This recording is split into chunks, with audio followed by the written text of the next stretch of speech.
Now, to be sitting here right now and say that I am worried about the defending champions of the Euros heading into the summer's tournaments in Germany, well, I get not only how I could sound stupid, but I also realize how this video may very easily age extremely badly, and Italy could end up going very far in this tournament and maybe even going all the way and winning it. But looking at all the other teams in the tournament, looking at Italy, how they played in their qualifiers, the god-awful rules set by Luciano Spalletti, I'm getting worried about Italy for this summer's tournament. I just am. And I'm quite fearful for Italy's sake that they just may make an absolute hash of the tournament and put out a god-awful tournament performance. But why do I think this? Well, that's what we'll be talking about today. So what's going on, everyone? You are listening to Back of the Net. I hope you're all doing well. Please be sure to like the video, subscribe if you haven't already, and let's get into it. Now, coming into this summer's tournament, Italy weren't bad at all during the qualifiers, but they weren't great either. They finished second in their group behind England, but lost 2 and drew 2 out of the 8 qualifying games that they played. Both of those losses came against England, and one draw against North Macedonia and another against Ukraine. Like I said, it wasn't an awful qualifying campaign for Italy, but it wasn't good neither. And when you compare their qualifying campaign to Portugal, who won every game in qualifiers, when you compare it to England, France, Belgium, Hungary, and Romania, who all went undefeated, it certainly shows that Italy were far from amazing. The ex-Napoli, Inter, and Roma boss Luciano Spalletti has only been in charge of Italy for 10 games, and he has lost just 1 game,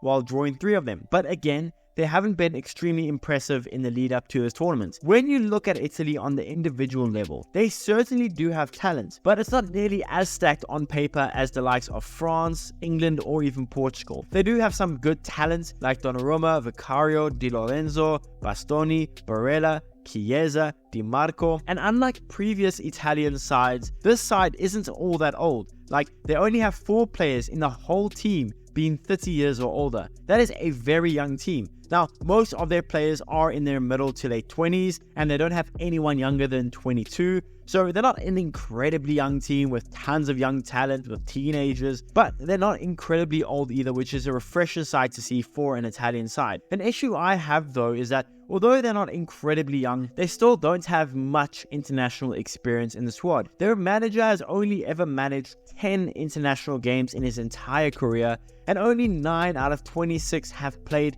more than 30 games for Italy. And 11 out of their 26 players haven't even played double-digit games for Italy, yet they're going into a tournament in the group of death against some very tough teams with not that much experience. So although they're not really incredibly young, they still lack a lot of experience at the international level, which is worrisome. Now, when you take all of their lack of experience into account, how they were leading into this tournament, then you take a look at the group that they got drawn in, then I'm sure you could understand where my worry for Italy comes in. They are in what I consider to be the group of death. They are drawn in a group with Albania, Croatia, and Spain. There is a realistic way that Italy could finish 3rd and maybe in a worst case scenario even finish 4th. Now, for the record, I don't think they will finish bottom of the group. I think Albania will finish bottom of the group, but in Euros we have seen stranger things happen. This is an extremely tough group to navigate for all of those teams, especially Italy with a lack of major experience in their ranks. Now, yes, 3rd place could still get you through to the knockouts, so it wouldn't be the end of the world if they do finish 3rd. And Italy did have some good results and performances leading into this tournament. I mean, they only conceded 1 goal in their 4 friendlies coming into this tournament, and Italy have been doubted many times before, including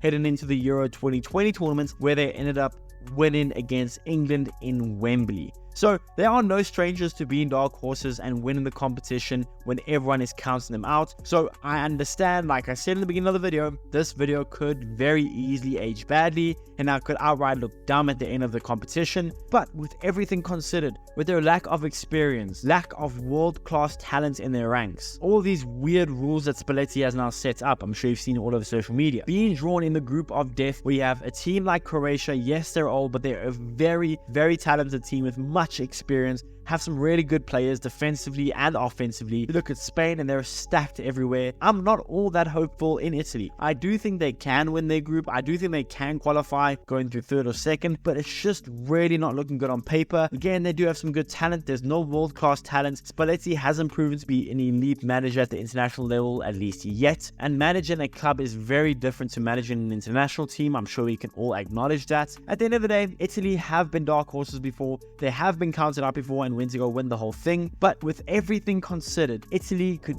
very easily have a nightmare of a competition, and this could be one to forget for them.